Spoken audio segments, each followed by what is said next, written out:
မိတ်ဆွေတို့စီမှာကိုကြိုက်ရတဲ့ကစားသမားကိုကြိုက်ရတဲ့ဘောလုံးအသင်းဒါမှမဟုတ်ကိုကြိုက်ရတဲ့ idol ဆိုတာရှိကြသမျှပါဒီကစားသမားဟာသူကြိုက်ခဲ့ရတဲ့ဘောလုံးအသင်းမှာကပတိန်လက်ပတ်ကိုဝတ်ပြီးအသင်းကိုကောင်းအောင်ဦးဆောင်ပေးနေတဲ့ Bruno Fernandes တို့မျိုး United ကပတိန်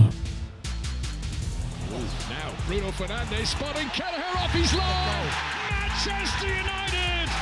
needed something. အားလုံးမင်္ဂလာပါဓမ္မနုတ် channel ရဲ့နေပေါ်ကြိုးသွားတယ်ကျွန်တော်နာမည်ထွန်းထွန်းအေးပါ Bruno ဟာအခုချိန်ကြီးဖြစ်လာဖို့လောလကူနဲ့ရလာခဲ့တာမဟုတ်ပါဘူး Bruno ကို1994ခုနှစ်စက်တင်ဘာလ10ရက်နေ့မှာပေါ်တူဂီနိုင်ငံပေါ်တိုမြို့နယ်နေတဲ့မာယာဆိုတဲ့မြို့လေးမှာမွေးဖွားခဲ့ပါတယ်သူဟာငယ်စဉ်ကတည်းကဘောလုံးအားကစားနဲ့မကင်းတဲ့သူတစ်ယောက်ပါသူ့အဖေကဘောလုံးကစားသမားတစ်ယောက်ဖြစ်ချင်ခဲ့တဲ့သူပါဒါပေမဲ့သူမောင်မြင်ခဲ့တဲ့အတွက်သူသားကိုလည်းဘောလုံးကစားသမားတစ်ယောက်ဖြစ်ချင်ခဲ့တဲ့သူပါ Bruno ရဲ့အဖေဟာ Manchester United ကိုကြိုက်နှစ်သက်ခဲ့သူဖြစ်တာကြောင့် Bruno ကလည်းငယ်စဉ်ကတည်းက Manchester United ကိုအားပေးဖြစ်ခဲ့ပါတယ်Bruno ဟာနေအိမ်ဘေးမှာရှိတဲ့ဘောလုံးတစ်သေးလေးမှာနိုင်ပေါင်းများစွာကစားခဲ့ရပါတယ်ဘောလုံးကစားရင်ဘေးဘက်ဝင်ချင်းအိမ်တို့ရဲ့ pre-workout တွေဖြစ်စီခဲ့လို့အမေစုတော်တဲ့ခဏခဏခံရခဲ့တဲ့သူပါရောကြီးပေးရတဲ့အချိန်မောင်းနဲ့မနှဲခဲ့ပါဘူး Bruno အသက်8နှစ်မှာ Investor အသင်းရဲ့လူငယ်အကယ်ဒမီကိုရောက်ခဲ့ပါတယ်ဒါပေမဲ့နောက်ခံလူအဖြစ်ပဲကစားခဲ့ရပါတယ် Bruno ဟာကိုယ်တွေသွင်းခြင်းပြီးတိုက်စစ်ကစားခြင်းနဲ့သူတယောက်ဖြစ်တာကြောင့်တိုက်စစ်ကစားဖို့အတွက်အမြဲတမ်းလေ့ကျင့်နေခဲ့ပါတယ်သူအသက်10နှစ်ရဲ့မှာပေါ်တူဂီရဲ့နာမည်ကြီးကလပ် Bobby Star အသင်းရဲ့လူငယ်အကယ်ဒမီကိုပြောင်းရွှေ့ခွင့်ရခဲ့ပါတယ်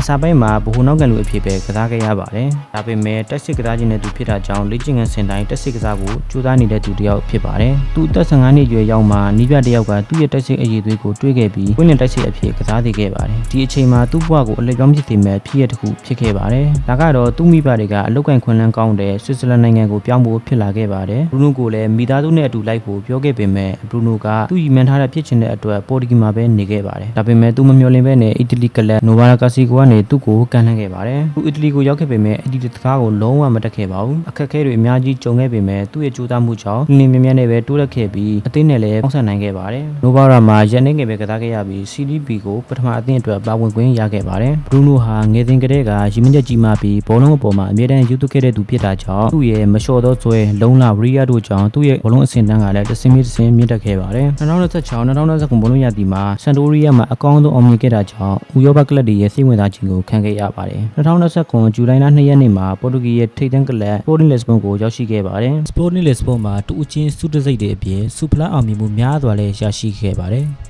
ပွဲစဉ်139ပွဲမှာ63ဂိုးသွင်းယူပြီး52ဂိုးဖန်တီးပေးနိုင်ခဲ့ပါတယ်ဒါကြောင့်မို့လဲနောက်ဆုံးမှာတော့သူငယ်စဉ်ကလေးကတားပေးခဲ့ရတဲ့ Manchester United ကို2020ဇန်နဝါရီ30ရက်နေ့မှာပေါင်48တန်းနဲ့ရောက်ရှိခဲ့ပါတယ်ဒီအပြောင်းရွှေ့ဟာပေါ်တူဂီလိရဲ့ဒုတိယအများဆုံးဖြစ်အမှတ်တမ်းဝင်ခဲ့ပါတယ် Manchester United ဟာသူပြောင်းလာပြီးနောက်ပိုင်းမှာတိတက်တာတိုးတက်ခဲ့ပါတယ် Bruno ဟာကွင်းလေကစားသမားကောင်းတစ်ယောက်ဖြစ်တဲ့အပြင်အသင်းကောင်းတော်ဖြစ်အသင်းကိုအများကြီးပံ့ပိုးခဲ့ပါတယ် Manchester United ကစားသမားဘဝပထမဆုံးသွင်းဂိုးကို2020ဖေဖော်ဝါရီလ23ရက်နေ့မှာဟဖို့အသင်းကိုပယ်နယ်တီကနေသွင်းယူပေးခဲ့ပါတယ်ဒါပေမဲ့အကောင့်တွေကြီးပဲဖြစ်လာခဲ့တာတော့မဟုတ်ပါဘူး Manchester United ကစားသမားဘဝအစပိုင်းမှာ COVID-19 ကြောင့်ပွဲတင်တွေရှင်းနာခဲ့ရပါတယ်ဒါပေမဲ့သူ့ရဲ့ကြိုးစားမှုကြောင့်ပြန်ပြီးကစားရတဲ့အချိန်မှာငကိုတက်ပို့ပြီးတော့တောက်ပခဲ့ပါတယ်အခုဆိုရင် Manchester United အတွက်မရှိမဖြစ်ကွင်းနေသူတယောက်အပြင်ကောင်းဆုံးခေါင်းဆောင်တယောက်လည်းဖြစ်နေပါပြီဒီနေရာမှာကျွန်တော်တို့ Bruno ဆီကနေယူစရာတွေလည်းရှိခဲ့ပါတယ်ဒါကတော့ဘလောက်ပဲအခက်အခဲတွေဒုက္ခတွေရှိခဲ့ကိုယ့်ရဲ့ရည်မှန်းချက်ကိုမလျှော်သောဇွဲမလျှော်သောလုံလနဲ့ကြိုးစားပြီးအောင်မြင်အောင်လုပ်ရမယ်ဆိုတော့ကိုတီးခဲ့ရှာပါတယ်